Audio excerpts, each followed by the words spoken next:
श्री राधे राधे। भक्तों, श्रीमद् भगवद गीता भाव मंथन कार्यक्रम प्रारंभ किया जा रहा है।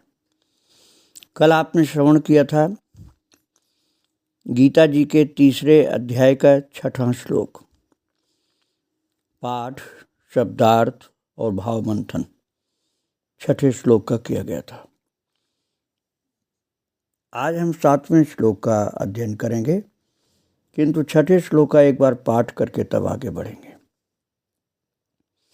कर्मेन्द्रियाणि संयम्य य आस्ते मनसा स्मरन् इंद्रियार्थान् विमूढ़ात्मा मिथ्याचार स उच्यते।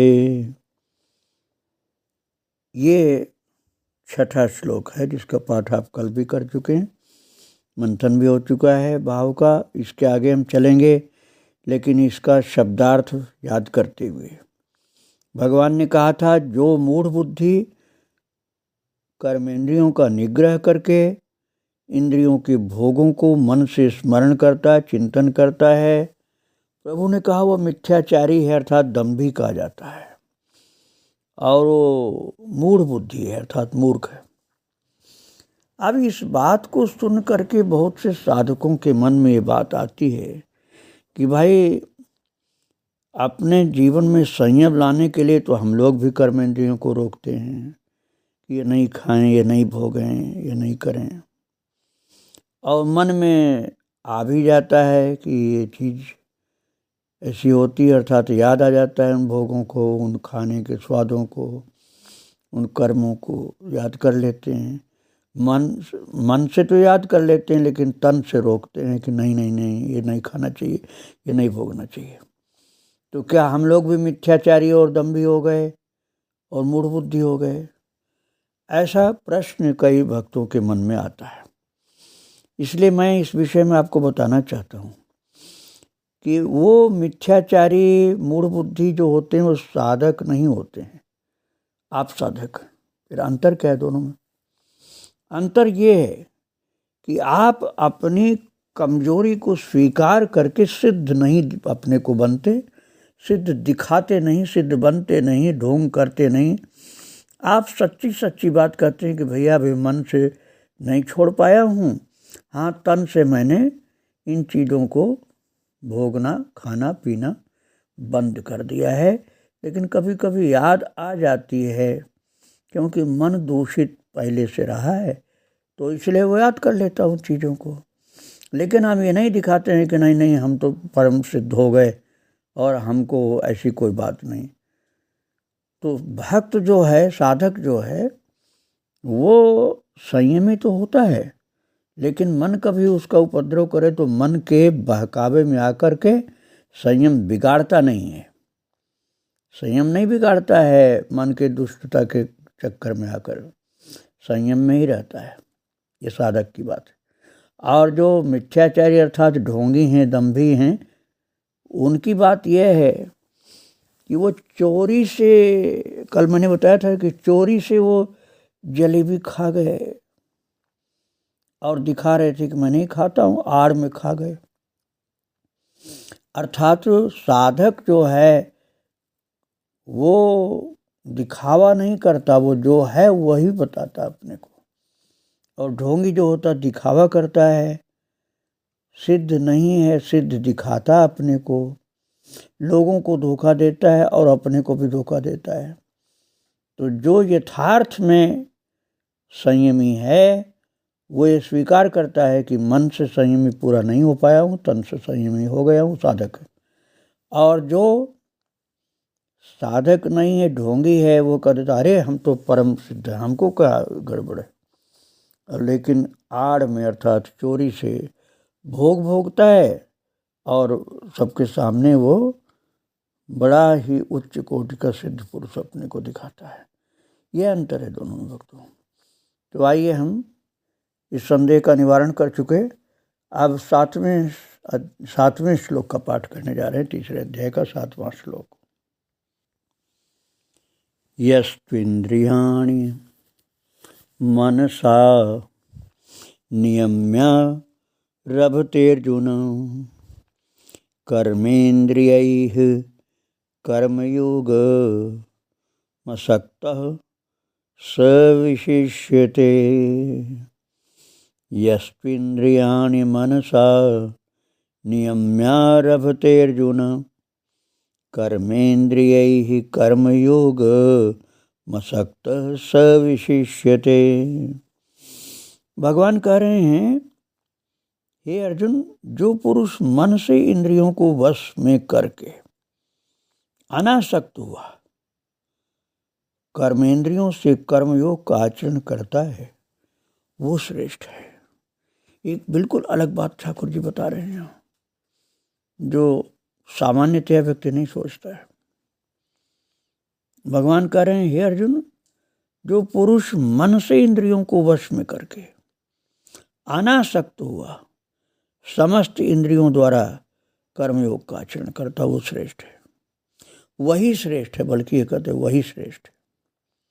सविशिष्यते, वो व्यक्ति विशिष्ट है, उसकी साधना भी विशिष्ट है। कौन है वो व्यक्ति?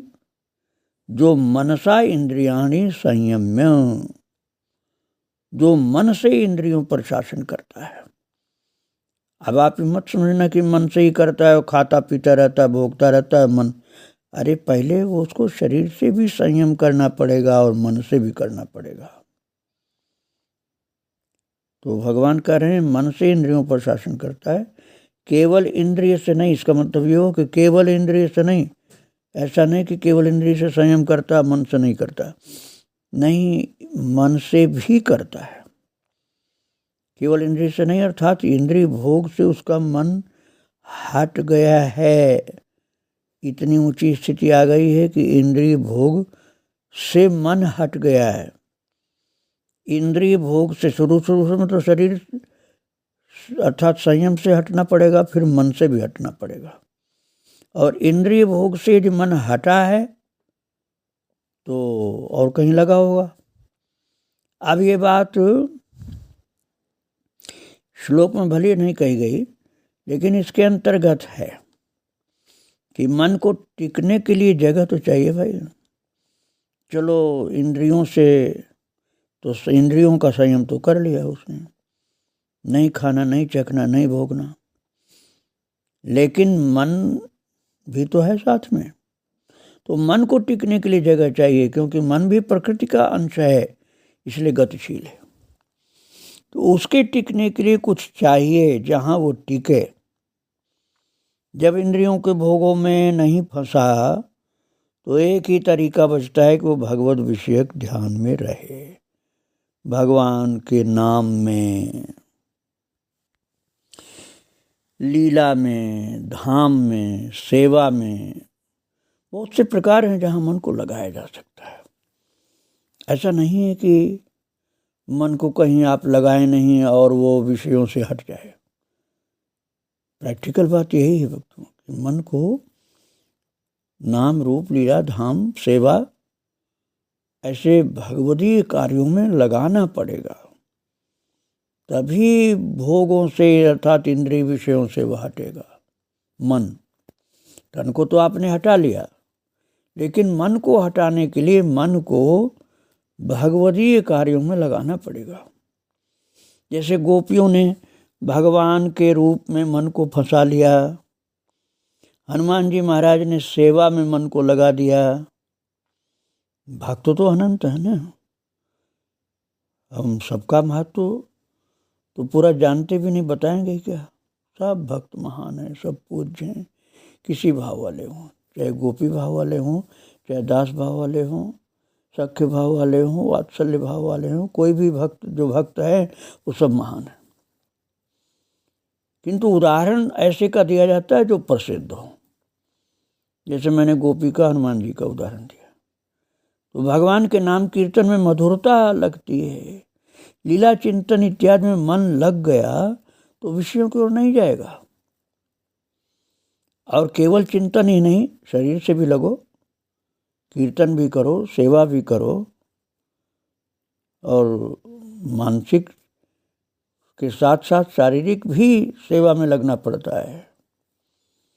जब तक शरीर से नहीं लगेंगे सेवा में, तब तक मन सदा के लिए टिके ऐसा मुश्किल होता है। मैं साधक की बात कर रहा हूँ। सिद्ध का तो मन टिका रहता है, साधक को शरीर से भी लगना पड़ेगा और मन से भी लगना पड़ेगा, नहीं तो विषयों के फिर चल पड़ेगा विषयों की ओर फिर से दोबारा वापस, और उसको टिकाव नहीं मिला तभी जाएगा।